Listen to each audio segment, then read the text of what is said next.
atas nama Peggy Setiawan beserta surat yang berkaitan lainnya dinyatakan tidak sah dan batal demi hukum. Sudah dilakukan. Tadi pukul 2 saya dan tim Saudara Rahmat kita resmi tadi mengadukan putusan hakim atau yang mulia Hakim Eman Sulaiman. Seperti apa, Pak? Kalau sesuai opini hukum saya, Hakim Eman Sulaiman udah benar ya, Pak ya. Jadi di dalam pra-peradilan tersebut jelas Peggy Setiawan yang dulu dijadikan DPO dan ditetapkan sebagai tersangka setelah tertangkap. Akhirnya, permohonan untuk pra-peradilan Peggy Setiawan dikabulkan oleh Hakim Tunggal Eman Sulaiman. Untuk menghentikan penyidikan terhadap perintah penyidikan kepada pemohon. 7. Memerintahkan kepada termohon untuk melepaskan pemohon dari tahanan.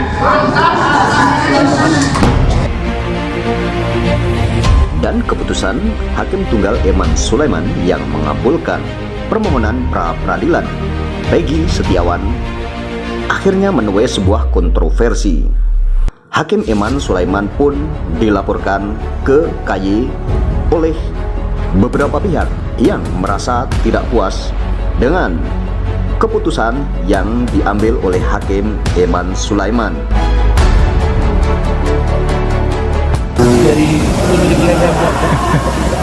Oke, apa adanya?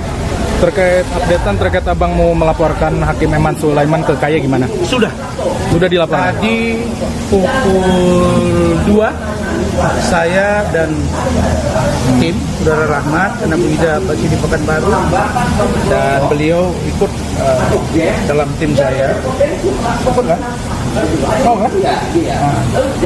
Kita resmi tadi, istilah saya bukan melaporkan, tapi istilah saya mengadukan, gitu Mas ya? Mengadukan putusan hakim atau yang mulia Hakim Eman Sulaiman. Kenapa kita adukan? Karena kita melihat ada beberapa poin yang kontraproduktif, bahkan bertentangan dengan Perma nomor 4 tahun 2016 bab 2 pasal 2 ayat 3. Kemudian bab 4. Itu Mas ya. Di situ juga tercantum pada ayat 3. Ayat 3 juga bahwa hakim dalam ini Mahkamah Agung dapat memberi petunjuk memeriksa putusan pra-peradilan. Jadi kalau ada yang mengatakan bahwa tidak bisa diuji, terus dibilang bahwa KY itu menguji tentang etika, terus badan pengawas Mahkamah Agung, pertanyaan saya, kalau hakim keliru memutus, terus berimplikasi bagi orang per orang atau masyarakat, dilaporkan. Akan tetapi, beda pandangan dengan pengacara kondang satu ini.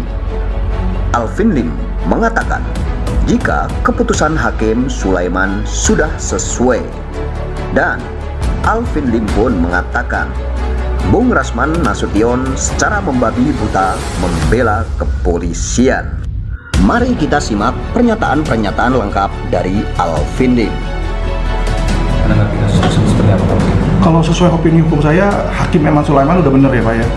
Jadi di dalam pra-peradilan tersebut jelas ada aturan MK yang dilanggar. Jadi kalau seseorang itu jadi tertangkap tangan itu berbeda sama hasil pengembangan.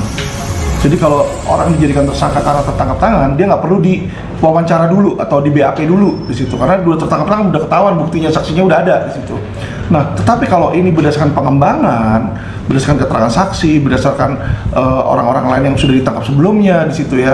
Nah, itu sudah jelas. Putusan MK sudah menyatakan selain 2 alat bukti, si terduga tersangka itu harus di BAP terlebih dahulu.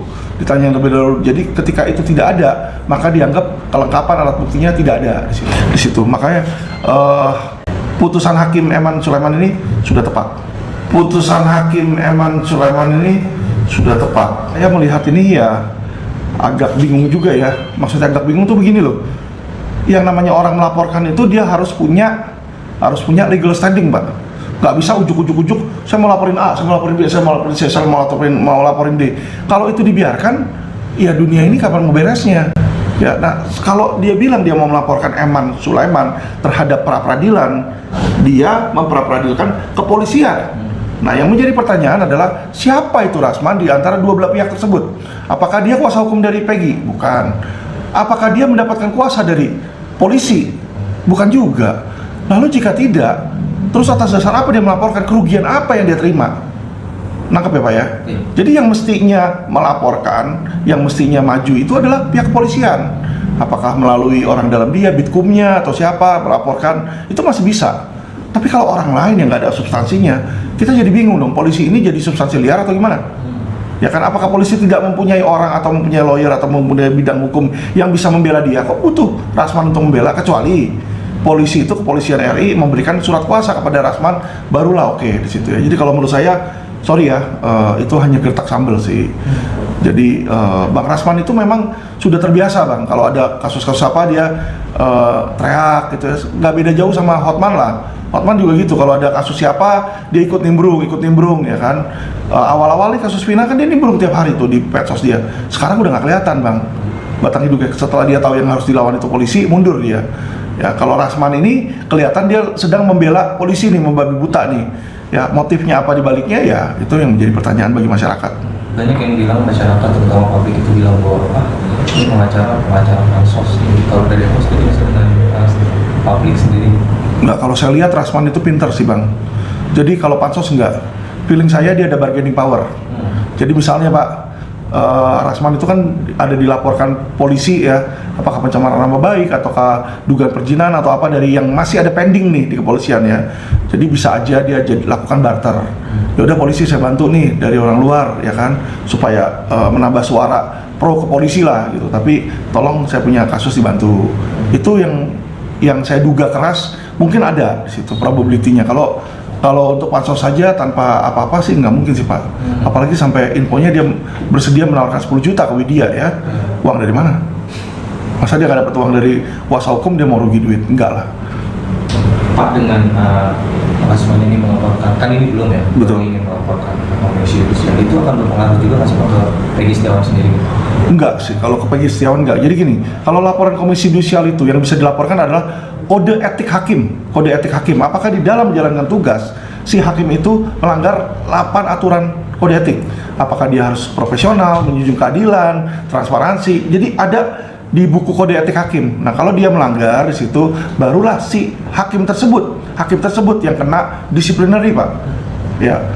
Tapi terhadap Peggy sendiri nggak ada, karena setelah hakim itu memutus, putusannya dia itu nggak bisa diganggu gugat. Ya, sudah inkrah. Kalau pra peradilan itu tidak ada upaya lainnya lagi Pak. Final itu. Udah final berarti ya? Betul. Berarti Rasman ini sendiri motifnya untuk melaporkan hakim yang sampai menurut Pak Alvin sendiri hanya menggertak saja berarti ya? Gertakan saja. Nah, nanti yang bisa dilakukan bukan kalau melaporkan ke KY Pak. Jadi kepolisian itu berhak untuk membuat sprindik baru, surat perintah penyidikan baru. Jadi mungkin dia dapat novum, mungkin dia dapat keterangan lainnya dari orang-orang baru di situ ya. Nah itu bisa saja dia membuka sprindik baru. Ketika dibuka sprindik baru, tentu Peggy bisa ditahan lagi dan diproses hukum lagi ke pengadilan. Karena pra peradilan itu bukan berarti Peggy tidak bersalah, tetapi pra peradilan itu adalah prosesnya dari penangkapan ataukah penetapan tersangka atau penyitaan itu ada yang tidak sah sesuai hukum sehingga proses penyidikannya itu dibatalkan. Tapi yang namanya dibatalkan bisa dibikin yang baru yang sesuai hukum. Gitu Pak. Oke. Pak, mengenai dari Bapak sendiri, Iya. ada pesan nggak sih untuk Bung Rasman ini terkait